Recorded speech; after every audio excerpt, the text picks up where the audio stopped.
മലേഷ്യയിലെ ഏറ്റവും വലിയ മസ്ജിദാണിത്. അപ്പോൾ നമുക്ക് ജുമാ നിസ്കരിക്കാനുള്ള ടൈമായി. അപ്പോൾ കുറച്ച് നേരം യാത്ര നമ്മൾ സ്റ്റോപ്പ് ചെയ്തിട്ട് ഇവിടെയുള്ള പള്ളിയിൽ ജുമാഅത്ത് പള്ളിയിൽ കയറാൻ വേണ്ടി പോവുകയാണ്.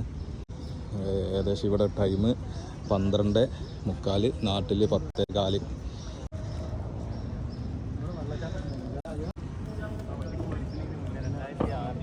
എങ്ങനെ എന്താണ് ഇപ്പോൾ സ്റ്റോപ്പ് ചെയ്താണ് അപ്പൊ ഇതിന്റെ ഇതില് ഇത് കല്യാണമാണ് അല്ലേ? ഇതാണ് ഇവിടുത്തെ കല്യാണത്തിന്റെ ഒരു ചടങ്ങാണ്. പുതിയാപ്പിളയും പുതിയ നിക്കാഹ് കഴിഞ്ഞ് അവരങ്ങനെ പോവാണ്.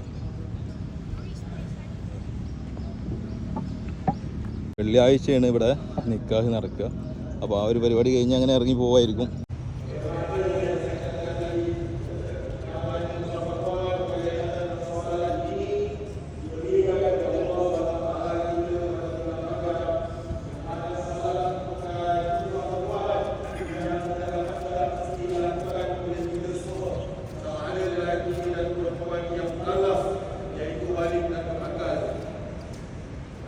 Untuk melaksanakan solat itu adalah wajib sebagaimana akal fikiran orang itu sedarkan waras. Sekalipun dalam keadaan sakit atau tidak berkemampuan, maka tidak ada alasan bagi kita untuk meninggalkan solat yang telah diwakilkan kepada kita sebanyak 5 waktu setiap hari.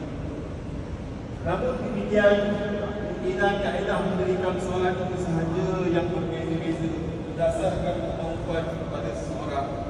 Dan perlu diingat bahawasanya tinggalkan solat fardu 5 waktu dengan sengaja itu juga hukumnya adalah berdosa besar, dan Allah Subhanahu wa taala telah menjanjikan mereka neraka saqar di akhirat kelak. Sebagaimana yang difirmankan oleh Allah Subhanahu wa taala dalam surah Al-Mudaththir, yang bermaksud mereka berkata, apakah yang menyebabkan kamu masuk dalam neraka saqar? Orang-orang berdosa itu berkata, kami tidak termasuk dalam golongan orang yang mendirikan salat. Oleh demikian, salat merupakan ruang untuk kita berhubung dengan Allah Subhanahu wa taala. അങ്ങനെ പള്ളിയിൽ നിന്ന് നിസ്കാരം കഴിഞ്ഞ് പുറത്തിറങ്ങാണ്.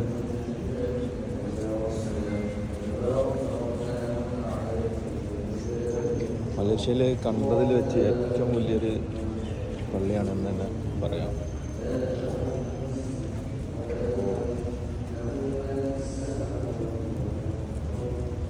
നിസ്കാരം കഴിഞ്ഞ് ഇറങ്ങുകയാണ്.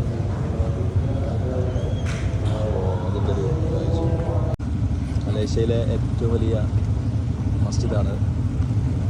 അപ്പോൾ ജുമാ നിസ്കാരം കഴിഞ്ഞ് ആളുകൾ ഇറങ്ങിപ്പോകുന്ന ഒരു കാഴ്ചയാണത്.